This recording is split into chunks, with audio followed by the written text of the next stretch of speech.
Hey guys, this is Justin at The Survivor Review, and it's that time of the year again, time to rank my favorite movies of the last year. So today I'm talking about my top 10 favorite movies of 2018.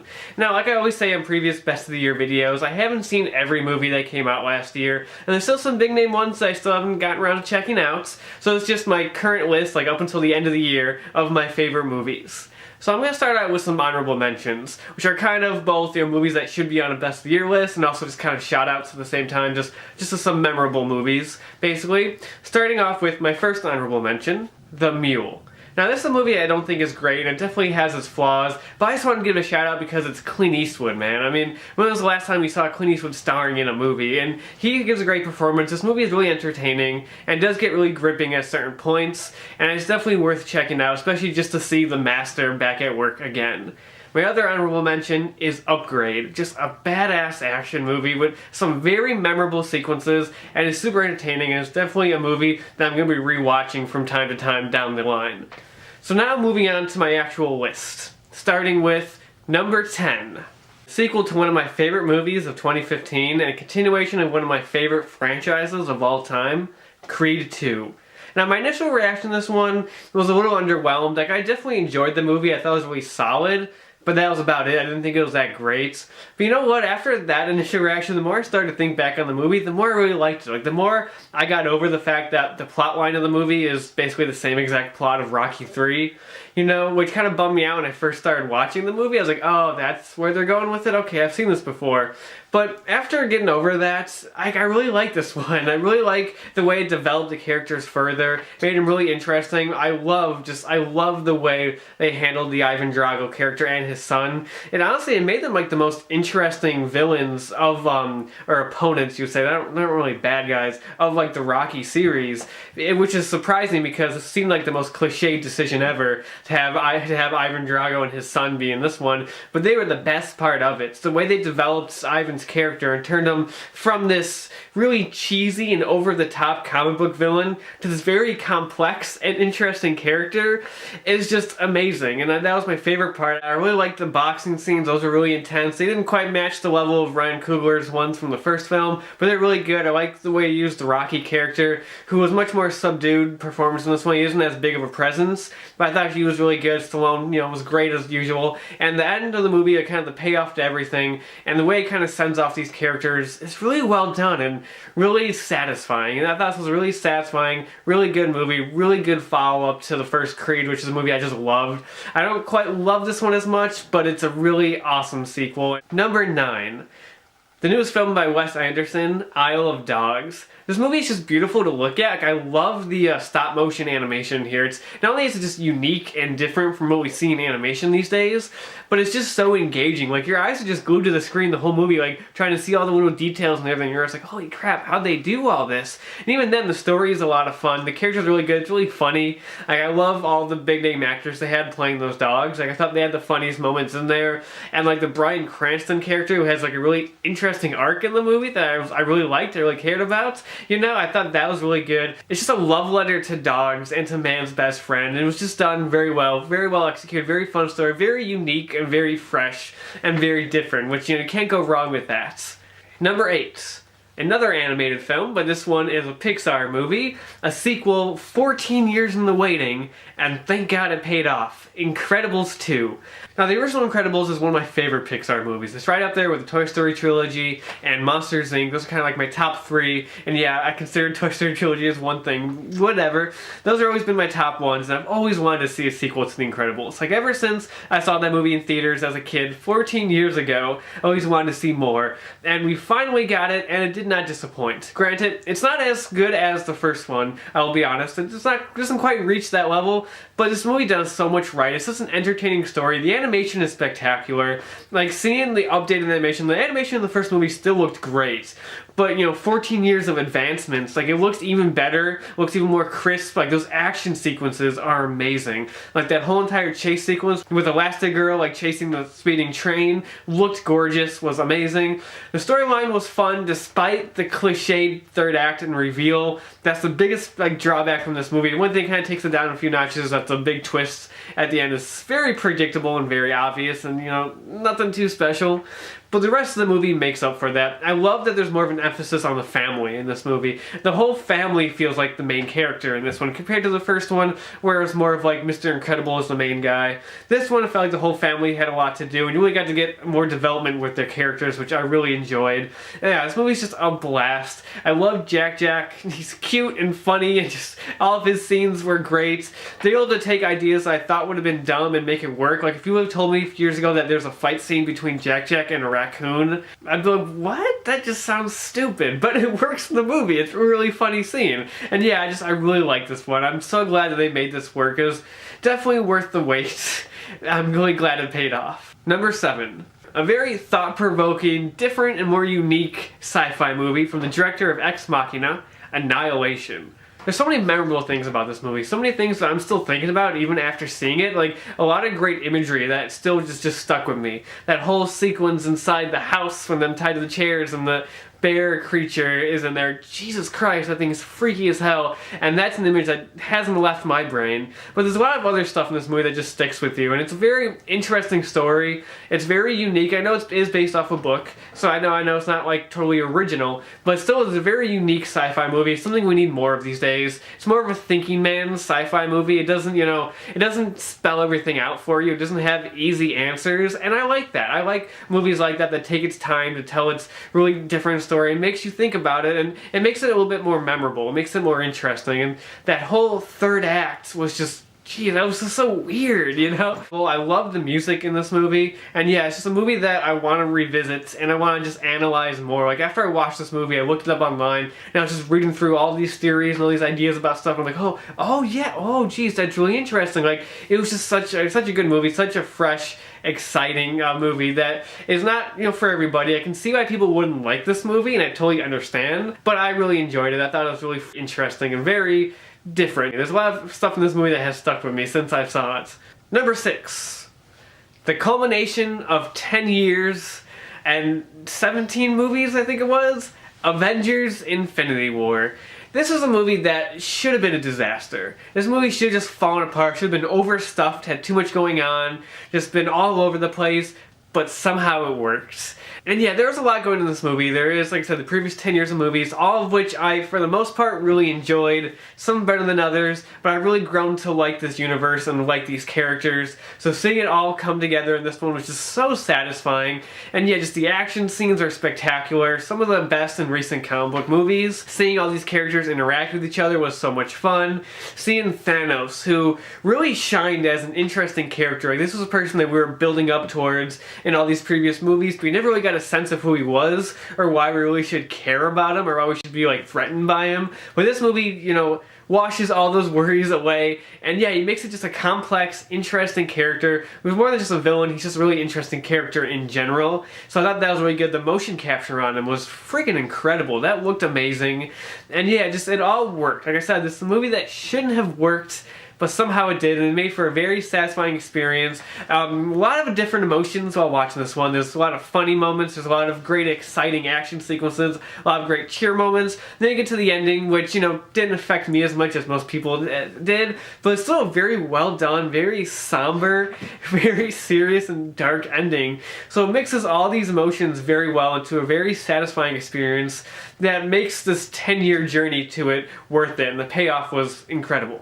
Number 5. A remake of a classic 70s Italian horror film that somehow made it to the top 5 of my best of the year list, Suspiria. Now, Sam and I did a video in October talking about the original Suspiria and how much we love that movie. It's a beautiful, classic Dario Argento film. So we were a little apprehensive going into the remake, but we kept hearing good things about it, so, we were really curious. We were really interested into it, and after we saw it, holy crap, we both love that movie. I know this is on the top of the list for Sam. I know he really loved this one. I don't know if I loved it quite as much as he did, but this movie just is another movie like Annihilation, where there's stuff in it that just kind of sticks with you.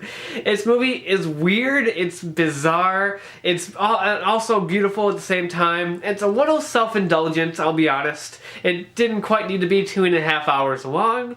But once you get past that, this movie's just like almost hypnotic with the way it it tells the story, but the way the scenes play out, it's done very differently from the original. It doesn't have the same use of colors. It doesn't, you know, try to be as dreamlike. But just adding in all the crazy things in this movie, from some of the crazy death scenes to Tilda Swinton playing an 80-year-old man throughout the movie who's a main character in the friggin' movie.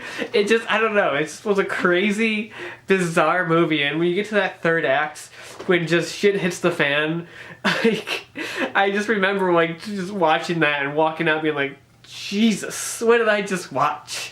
You know, it just all really worked. Very memorable movie. It doesn't hold back with what it's trying to do and what it's trying to show you. It doesn't hold back at all. And what I like is that it's a remake in the way that it takes the concept of the original and then does its own thing with it. Like, there's no moments in the movie where it plays like the original music or it has scenes that are callbacks. They do bring back the actress from the original. She has a small role in this one. But aside from that, there's nothing there to remind you of the original and make you think back on that movie and be like, oh, I'd rather be watching that movie because that movie's great. It just does its own thing, and that's one of the best things about it. I'm really glad that it did that. I'm glad that it didn't try to be a reference-y remake, or else I don't think it would have been that high on the list. But yeah, this movie is definitely worth checking out if you're a horror fan. It's definitely one of the more unique horror films to come out in recent time.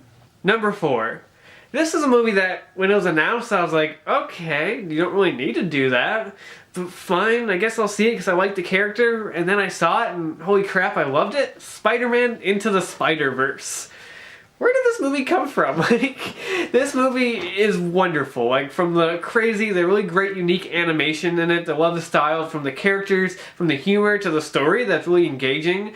It just all works and makes for one of the best Spider-Man movies. Like, it's really too soon to say because I've only seen it once, and that was like a month ago when it first came out. But I know it's like ranked right up there, right under Raimi's Spider-Man 2 as the best 2 Spider-Man films easily. It gets the character right. It embraces the charm, the humor, also the drama and the stakes and like the dilemmas of being Spider-Man. Just all of that perfectly, and all of the acting in it's great. All the voice cast is wonderful. Like I said, the jokes are hilarious. And yeah, I really love this movie. I thought this movie was legit great and surprised the hell out of me with how good it was. Number 3, probably the horror movie most people were talking about this year, Hereditary. Holy crap, what a movie that was. Now, the best thing about this movie is I went into it, I really hadn't seen any trailers for it, and I didn't actually know what the plot was of the movie. So I went into this movie completely blind, and holy crap, like, first off, I had no idea where it was going, because this movie is very unique, it's its own storyline. It doesn't really follow any typical horror cliches, which I really like. So there's none of that, so like I said, I had no idea where this plot was going, and I was like on the edge of my seat the whole time, like, what the fuck is happening? Like, holy shit. Like, some of the imagery is great, the suspense is great, the music is also great. Really good year for horror movie scores, including the recent Halloween soundtrack by John Carpenter. Just a good year for horror scores. But either way, back to Hereditary.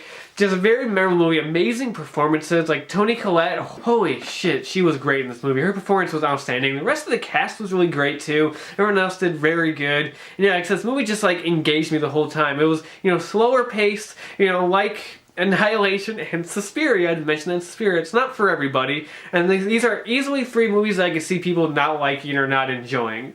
But I, for one, really enjoyed them, especially Hereditary. Overall, it was a very memorable movie and a really great horror movie in a year that turned out to be a pretty good year for horror. Number 2. The 6th film in this action franchise. Never thought I'd have a part 6 of a franchise be like this high up in a best of the year list, but here we are. Mission Impossible Fallout. Jesus Christ, this is one of the best action movies probably ever made, and probably the best action movie I've seen since Mad Max Fury Road. Just incredible. The sequences in this are just amazing. Tom Cruise is literally insane for all the stuff he'll do. I love the practical stunts in this movie that makes this so much more engaging. Now, sure, the plot line of this one isn't the best. Like, honestly, I think story-wise, it's weaker than the last, like, Mission Impossible, the last couple ones at least. The plot isn't the strong suit, but it makes up for it with the action sequences, which are just mind-blowingly incredible. And I love just the intrigue. I love the way the movie's directed. Very well directed by Christopher McQuarrie. And like I said, even though the story's not that great, I like the characters. I like how it brings back characters from previous movies who I really have grown grown to like over the course of the series, and like how I was able to kind of tie into the rest of the films, and you know, even go a little deeper into some stuff with the Ethan Hunt character a little bit more than just typical Tom Cruise action hero, which is kind of what he's been in the majority of the franchise. They added a little bit more layers to make it a little bit more interesting. I thought, you know, Henry Cavill was a lot of fun as the character, as Walker. I thought he was really entertaining, and just overall, just like I said, just amazing action sequences, some of the best I've ever seen. Just very engaging. It's strung along by a decent enough plot, and it's just super memorable, and I just can't believe that we're 6 movies into this franchise and it's still going strong. And I know a lot of people saying this might be the best film in the franchise. It's kind of hard to say, like, on a technical level it is, but like I said, story-wise it's not. So I can't really go that far, but I'm really glad that Christopher McQuarrie came back to direct this one. I was a little skeptical at first, just because, not really skeptical, but just because I liked the idea of every Mission Impossible movie having a different director. So I was like, and he did a great job with the last one, but I was like, when they brought him back, I was like, you know, okay, we'd rather have something new to kind of continue with the theme of the series. But yeah, after seeing this movie, I don't care. I'm glad that he's back, because he did a fantastic job, and I want to see him go on and to direct more action films. Like, I want to see the next action film from him. It doesn't have to be the next Mission Impossible, but I just want to see the next movie he directs. I think that would probably be fantastic, and I really can't wait to see that. And yeah, I love that this franchise is still going strong, you know, after all these years. And this movie was just so entertaining. I'm a huge action fan, so whenever there's an amazing action movie, that's why it always really goes high up on my list. Why, like, Fury Road was like my #1 movie when that came out. That's why this one's #2, just because I love that stuff. This movie was just exhilarating, edge of your seat, just, it was great. I loved it. And #1. Now, I just want to say, I'm not really great at ranking movies. To be honest, I'm starting to not really like that. But I'm only really doing this one just because this is something I do every year. It's just a ranking video of my top 10 favorite movies. So that's why I'm still doing this one. And so I kind of feel like with my first, like, kind of 9 movies, it's all kind of interchangeable. Like, no one is really, I don't like particularly better than the other one. I think they're all really good, and the ranking could change at any moment, what I'm trying to say is. But this one, honestly, is pretty solidly, like, my favorite movie of the year. And that is First Man. Even though I don't think this movie's perfect, I do have some issues with it. I wasn't too big on some of the camera work, which was very handheld and a lot kind of shaky at times, which I thought was kind of unnecessary for certain moments. And I thought the passage of time wasn't handled too perfectly. Like, there's certain scenes where, like, months or even, like, years go by, you don't really tell. You don't get the feeling that that's what's going on. But those flaws aside, like, I love this movie. Like, I really did. I love how this movie was able to take an historical event that we all know the outcome, we all know how it happens, but still make it, like, intense and dramatic. Like, the whole ending scene when he's trying to land the space shuttle on the moon, I was on the edge of my seat like, oh crap, like, come on, you can do it. And then I had to be like, wait, I know he does, because I know what happens in real life. Like, that was well done. I loved the music score in this movie. The music score was incredible, especially during the moon landing sequence. That whole moon landing sequence was incredible. That and IMAX was one of the coolest things I've seen in IMAX. Like, it almost felt like you were there on the moon. It was amazing. I really liked Ryan Gosling in the movie. I know a lot of people had problems with that because he was very, like, reserved, very kind of quiet and kind of stoic.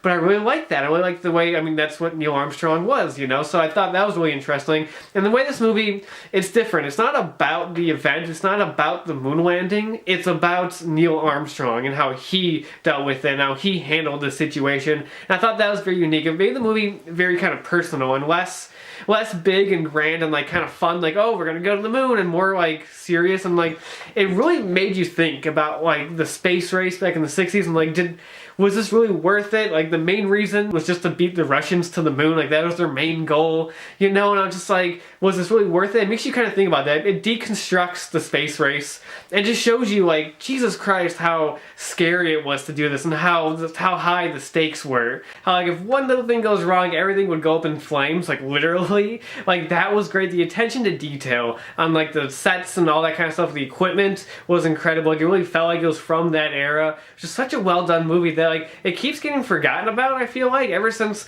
you know, it came out. It got pretty good reviews, but then, like, didn't do so good box office wise. Plus, you had that whole controversy thing about the flag and all that crap. So I feel like this movie has kind of gotten forgotten about, and I don't know why. I thought this movie was amazing and spectacular and easily my favorite movie of the year. So yeah, that was my top 10 favorite movies of 2018. A lot of good stuff, a lot of really good stuff. I had an easier time creating this list than I did, like, the past year, like the past couple years, so that's a good sign. It shows me there's a lot of great stuff that came out that year, and I can't wait to see what 2019 brings. And yeah, that's about it for now.